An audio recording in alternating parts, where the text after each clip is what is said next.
Selamat datang di channel Cerita Cinta. Channelnya cerita cinta romantis. Sebelum lanjut mohon dukungannya dengan like dan subscribe dulu. Sebuah pengkhianatan, bagian ke-27. Menggarap nikmat bos sang ustadz. Masih dengan wajah panik, Arif terus berkata, Jangan lakukan itu. 1. Hentikan. 2. Talib mulai ancang-ancang. Sekali atau tidak sama sekali. Jangan kau lakukan itu. Atau aku akan memotong tanganmu, bentak Arif. 3. Ucap Talib. Azizah pun menggelepar-gelepar. Dia sudah tidak mampu menjerit ataupun berteriak. Rasa sakit yang dirasakan tubuhnya tak pernah terbayangkan. Arif pun menjerit. Ada perasaan sedih pada jeritannya. Dasar keras kepala. Kau sudah menghancurkan hidupku dengan menularkan HIV lewat perempuan ini. Aku akan buat hidupmu lebih menderita, ucap Talib. Untuk beberapa saat Arif menundukkan wajahnya. Talib tidak sedikit pun berkedip saat melakukannya. Artinya lelaki ini pernah melakukan ini sebelumnya. Entah karena sekarang dia sedang emosi, tentu saja, atau sedang ingin bermain-main bersama Arif. Baiklah, aku mengaku, ucap Arif. Akulah yang menyuruhnya untuk mendekatimu. Nah, gitu dong. Dari tadi umpat Talib. Kau boleh menyiksa aku, tapi tolong selamatkan dia, pinta Arif. Buat apa? Toh, nanti juga dia mati, ucap Talib. Karena kau sudah menulariku HIV, maka aku ingin melakukan hal yang serupa kepadamu. Wina, mana perempuan itu? Tanya Talib. Mau di sini? Tanya Wina kepada Talib. Ya iyalah, jawab Talib. Dibersihkan dulu apa? Bentak Wina. Talib menyuruh anak buahnya untuk membawa Azizah dan potongannya pergi. Di saat mereka sedang sibuk membersihkan ruangan, Wina menghampiri Arif. Suara Arif seperti tak asing baginya. Suaramu tak asing, pernah ketemu di mana ya? Gumam Wina. Pasti di pengajianku, dia kan pernah datang ke pengajianku bersama Janah, ucap Talib di ujung ruangan. Diam, bego. Aku tidak ngajak kamu ngomong, kata Wina. Talib memutar matanya, lalu kembali memperhatikan anak buahnya yang sedang mengepel lantai. Sementara itu Wina mendekat dan memperhatikan wajah Arif. Hingga kemudian, dia teringat kepada sesuatu. Tidak mungkin, gumam Wina. Arif tersenyum lebar. Tidak ada raut penyesalan di wajahnya. Tidak ada raut ketakutan, melainkan perasaan senang. Apa kabar, Win? Aku Mr. Black, bisik Arif. Wina terkejut bukan main. Semuanya jelas sekarang, memorinya kembali kepada bagaimana hebatnya Mr. Black menggarap dirinya sampai dia ketagihan. Dia juga mengingat bagaimana diberi nikmat berkali-kali. Tidak mungkin. Arif adalah lelaki itu. Dia sangat merindukannya. Kalian keluar, perintah Wina. Apa? Tanya Talib. Keluar. Keluar kataku. Cepat, perintah Wina sekali lagi. Mau apa kau? Mau melepas hasrat nikmat, kata Wina. Basudil, dasar PL. Dia bagianku. Heh. Siapa yang bantu dia sampai kita bawa ke sini?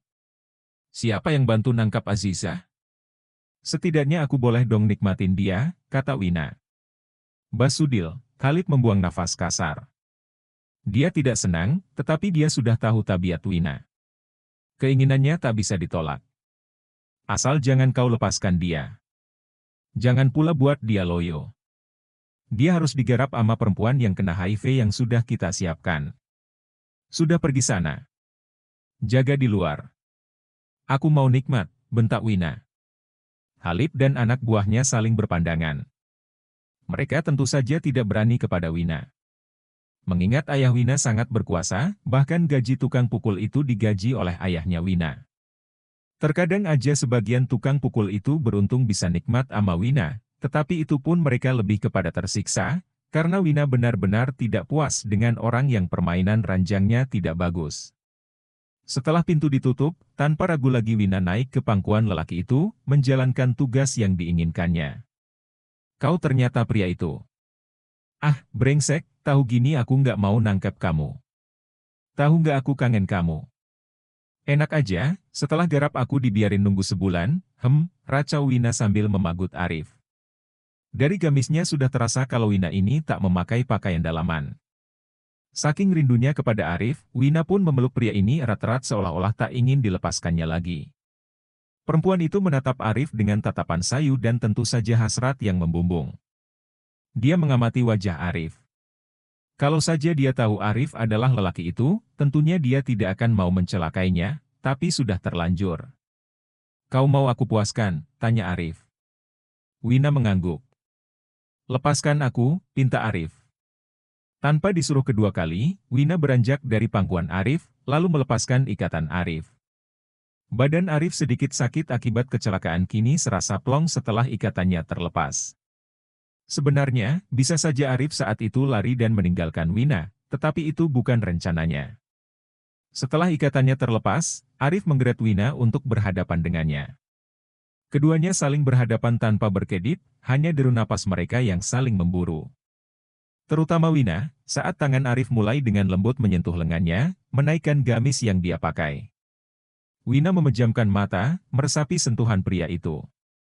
Dia yakin lelaki yang ada di hadapannya ini adalah Mr. Black.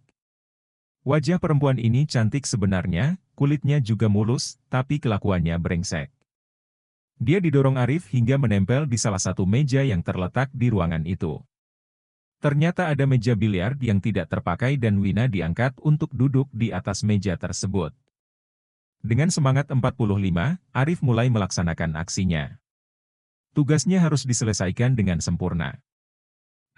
Terus, lenguh Wina. "Hai, kita ketemu lagi." Kamu kangen aku nggak?" tanya Wina kepada benda yang menjulang tinggi. Benda itu pun menangguk-angguk. Wina pun terkekeh. "Ih, nakal, aku makan nih." "Hap."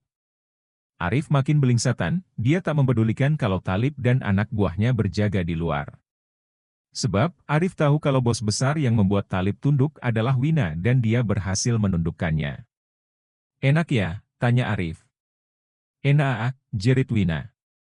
Talib yang mendengar dari luar pun menggeleng-gelengkan kepalanya. Tololnya, dia dan anak buahnya pun hanya duduk di luar tanpa tahu apa yang sebenarnya terjadi di dalam ruangan tersebut.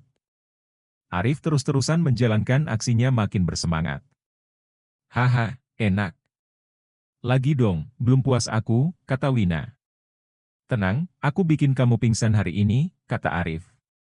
"Iya, bikin aku pingsan, ayo," tantang Wina. Keduanya bersamaan. "Enak banget," seru Wina.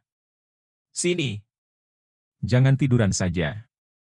"Enak banget tiduran doang," ucap Arif. Dia menarik kedua tangan Wina, lalu menggendongnya. Wina bergelantungan, sementara Arif makin cepat melakukan aksinya. "Aku keluar, lagi," jerit Wina. Tubuh Wina pun dilepaskan, lunglai di atas meja biliar. "Kau sudah tak punya tenaga lagi?" tanya Arif. Wina hanya mengangguk. "Setelah ini tidurlah. Aku akan mengurus Talib," ucap Arif.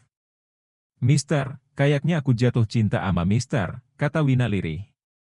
"Aku keluar, terima ini," bisik Arif di telinga Wina, "besarkan anakku." "Iya, Mister. Aku terima," lenguh Wina. Keduanya mencapai puncak bersama. Wina dan Arif berpelukan erat. Wina pun lemas dan terlelap, karena kehabisan tenaga. Arif tersenyum memperhatikan Wina. "Wina, seharusnya kau mati hari ini. Tetapi aku memaafkanmu karena telah mengandung benih anakku." "Sayangnya, papamu tidak selamat hari ini," ujar Arif. Wina sudah tak tahu apa-apa lagi. Bahkan, kata-kata Arif tadi sudah tak bisa dia dengar. Pulas dalam kenikmatan, itulah yang dirasakan oleh Wina saat ini. Arif mengambil pakaian Wina, kemudian menutupi tubuh perempuan itu. Sedangkan, dia mengenakan lagi pakaiannya. Sekarang, apa yang harus dia lakukan? Keluar dari ruangan ini. Tentunya sangat mudah. Dia hanya perlu melumpuhkan orang-orang yang ada di luar sana. Arif mengambil tongkat biliar yang ada di sudut ruangan gudang. Dia patahkan tongkat tersebut hingga keduanya ada sisi yang runcing. Matanya mengamati keadaan sekitar dan otaknya berpikir dengan sangat cepat berbagai probabilitas yang akan dia lakukan untuk bisa keluar dari tempat ini. Tujuannya jelas untuk menghabisi mereka, termasuk Talib. Namun, bukan Arif namanya kalau tidak menyiksa Talib terlebih dahulu. Dalam pikirannya sekarang dia berencana akan memadamkan lampu.